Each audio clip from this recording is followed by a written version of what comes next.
Can you remove Meta AI on WhatsApp?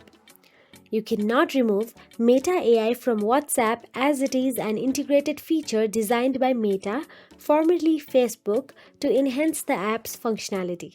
However, you can control or minimize interactions with it if it's not useful to you. Firstly, avoid triggering Meta AI. Simply don't interact with prompts or messages that involve Meta AI. It will remain inactive unless explicitly engaged. Firstly, if you don't have Meta AI right now on your WhatsApp, then don't try to update your WhatsApp. If you update, then it might come up with the feature as Meta AI.